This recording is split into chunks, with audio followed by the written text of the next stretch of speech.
sen, ne güzelsin sen. Şu Dersim'in dağlarında ne güzelsin sen. Çok şirinsin sen, ne güzelsin sen.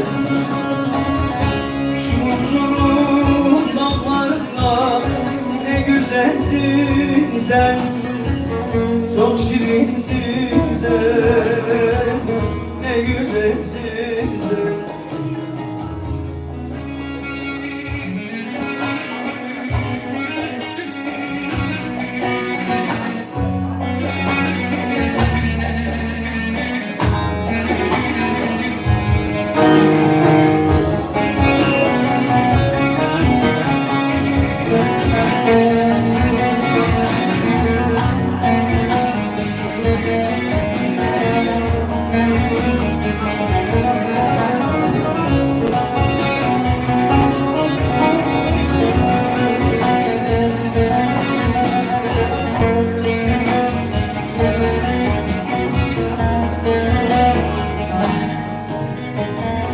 Şu Dersim'in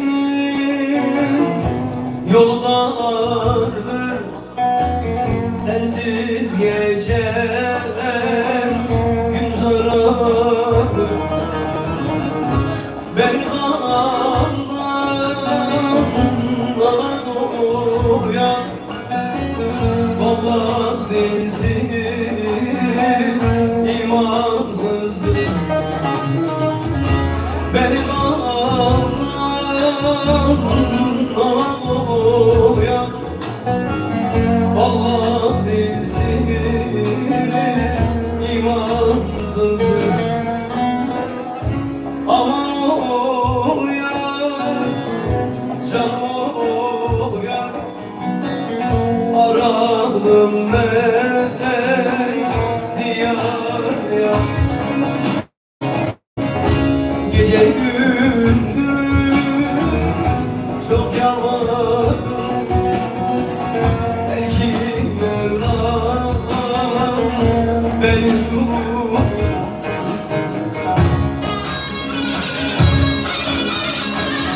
Nefesine Mertcan'a bir alkış gelsin. Erzincanlı.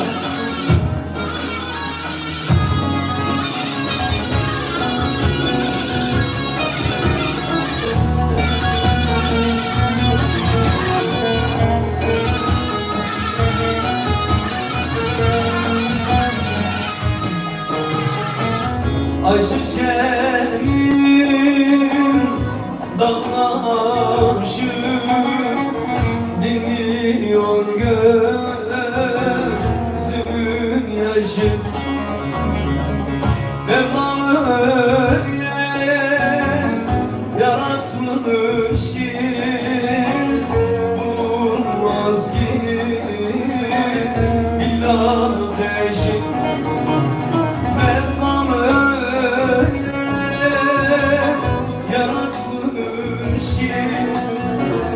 Bulunmaz ki billah beşi. Hep beraber. Aman o yar, canım o yar, aradım ben diyar diyar. Gece gündüz çok yalvardım, belki Mevlam beni duyar.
oy oy. Unutmuştum yine de oy oy. Su dökmemişim oy oy. Su dökmemişim oy oy.